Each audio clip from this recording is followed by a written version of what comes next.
এখন যে কাজটি আপনাদের দেখাবো সেটি হচ্ছে একটি সদ্য ওয়্যারিং শেষে আমাদের জন্য একটি পয়েন্ট রেডি করে রাখছে যেখানে আমরা পাওয়ার সকেট লাগাবো। তো পাওয়ার সকেট লাগানোর আগে আমরা সর্বপ্রথম পাওয়ার সকেটটি নেব, নেওয়ার পরে এখানে দুটি লক আছে, এই লক দুটিতে খুলে নিব, নেওয়ার পরে চাপ দিয়ে এটাকে খুলে নিব। নেওয়ার পরে আমরা যেটা করব যে পাওয়ার পয়েন্ট যেগুলো আছে এগুলো এখানে রাখলাম। এখন এই যে পয়েন্টগুলো আছে রেখে দিচ্ছে তারের, এই তার তিনটা বের করে দেবো, নিয়ে তিনটা পয়েন্টে তিনটা সংযুক্ত করব। যেহেতু আগের ভিডিওতে আমি দেখিয়ে দিয়েছিলাম যে কোথায় কোন পয়েন্ট দেব, সেজন্য আজকে আর দেখাচ্ছি না। যারা আগের ভিডিওটি দেখেনি তারা অবশ্যই আগের ভিডিওটা একটু দেখে নেবেন কষ্ট করে, আশা করি বুঝতে পারবেন। দেখেন প্রথমে আমি লাইনটা সুইচে ইনপুট করেছি, এখানে আমি এটা হচ্ছে আমার নিউট্রালটা আমি এবার এখানে সংযুক্ত করে দেবো। আপনারা দেখেন যে আমি এটা নিউট্রালটা এবার এখানে সংযুক্ত করে দিলাম। তারপরে আমার আর একটা কেবল থাকতেছে, এটা হচ্ছে আর্থিং কেবল। যদিও আমার সবুজ তার ব্যবহার করার কথা ছিল, কিন্তু আমি সবুজ তার না থাকার কারণে আমি কালো তার ইউজ করছি। এখানে দেখেন আমি একটা চেইন নেটওয়ার্ক করে রাখছি, যাতে করে আমি বুঝতে পারি যে এটা আমার হচ্ছে সেই কাঙ্ক্ষিত নিউট্রাল তারটি। আমি এখানে দিয়ে তিনটি পয়েন্ট মোটামুটি ভালো করে যতটুকু টাইট দেওয়া দরকার আমি দিয়ে দিলাম।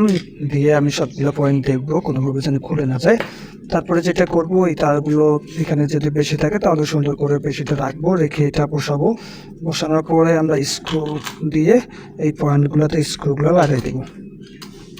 দেখেন স্ক্রুগুলো লাগাবো, আপনাদের জন্য কিছু স্ক্রু লাগাইতে কিছু কথা বলে রাখি। আমরা যখন এই কাজটি করব অবশ্যই আগে সাপ্লাই অফ আছে কিনা, অর্থাৎ লাইন অফ আছে কিনা সেটার দিকে দেখে নিব। আমরা মেইন সুইচ অফ করে নিব, অথবা যে সার্কিট ব্রেকার থাকবে সেটা অফ করে নিয়ে কাজ করব। লাইন থাকা অবস্থায় কাজ করা আমাদের জন্য বিপজ্জনক। যে কোনো ভুল ত্রুটির কারণে শর্ট সার্কিট হয়ে যেতে পারে, বা আমরা শর্ট লেগে যেতে পারে আমাদের মানব দেহে, যার জন্য আমরা অবশ্যই লাইন অফ করে দিয়ে কাজ করব। আমার এটা লাগানো হয়ে গেছে, তারপরে আমি কভারটি লাগিয়ে দেবো। দেখেন আমার এটা সেট আপ হয়ে গেছে, ঠিক আছে, আমার এটা সেট আপ হয়ে গেছে। দেখেন আমার সার্কিট ব্রেকারটা যেহেতু অফ করে দেওয়া আছে, আমি এবার সার্কিট ব্রেকারটা অন করে দিয়ে আসি। আমি এই মুহূর্তে সার্কিট ব্রেকারটা অন করে দিয়েছি। দেখেন এখানে ইন্ডিকেটর বাতিটি জ্বলছে, অর্থাৎ আমার লাইন এটাতে পাইছে। এখন আপনারা চেক করবেন কীভাবে, দেখেন আমার এইখানে আমরা টেস্টার দিয়ে দেখবো। দেখেন আমার টেস্টারটি জ্বলে উঠছে, দেখেন দেখা যাচ্ছে, হয়তো দেখতে পাচ্ছেন এই যে আমার টেস্টারটি জ্বলেছে। যেহেতু আমি আলোর মধ্যে করতেছি এই জন্য আলোটা তেমন দেখা যাচ্ছে না। এটা হচ্ছে আমার একটা কম্বাইন সকেট বা পাওয়ার সকেট সম্পূর্ণ সেট আপ করে টেস্ট করার একটা পদ্ধতি।